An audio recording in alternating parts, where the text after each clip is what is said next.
Take me down to the paradise city where the grass is green and the spuds are pretty. Wait, what?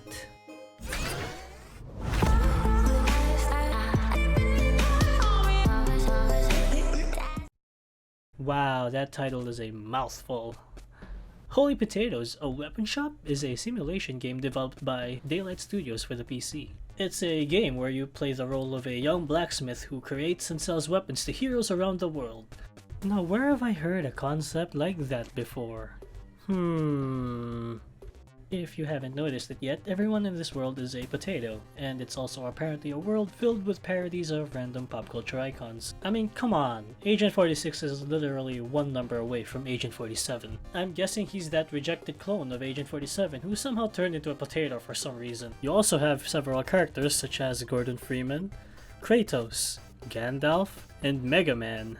Because, you know, why not? Anyway, whatever, let's proceed. Alright, so there are spoilers ahead, so if you, for any reason, care about the story, I suggest you skip ahead to whatever time I'll put over here. Alright, for those of you who stayed, here's the gist of it. Basically, you've inherited your dead grandfather's shop and now own around 0.01% of it, with the other 99.9% belonging to Agent 46.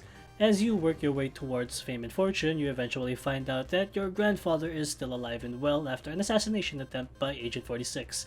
With this knowledge, you try your best to get complete ownership of the shop, and that's pretty much it. I may have gotten a few things wrong or left a few things out, but honestly the story isn't really anything special, and the ending, if you can call it an ending, will leave you asking, that's it? Moving on, the game itself is very simple. You start off with a small shop and 3 smiths for each available station. As expected, they are also pop culture references. You've got Lara Croft, Russet Peters, and Bulk Bogan. At the beginning, you can forge 3 basic weapons. The rest you'll have to learn through research. After forging a weapon, you can send one of your smiths out to sell weapons to heroes in a nearby area. To maximize your profit and the hero's XP gain, you have to cater to their weapon and stat preferences.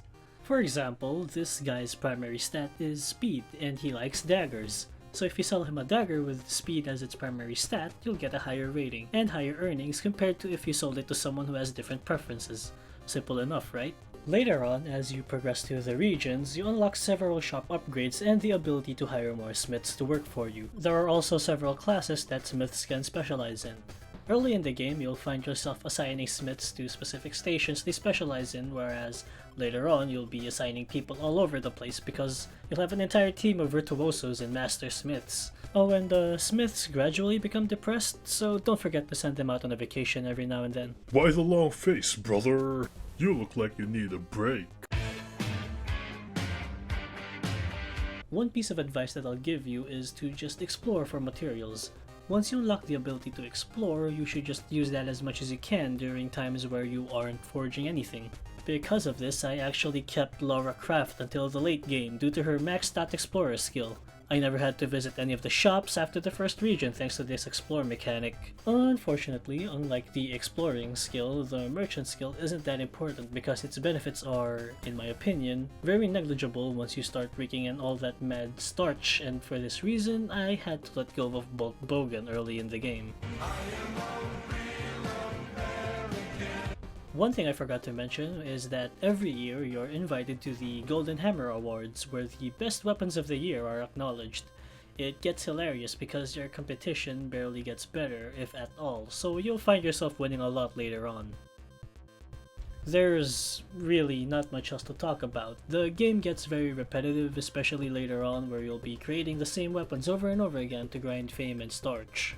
The game will try to mix it up a bit with weapon requests, but most of them aren't really worth doing if you ask me. There's also contracts which you can complete for starch, but it's pretty much the same as forging a weapon, except there's no weapon and you're paid a fixed amount.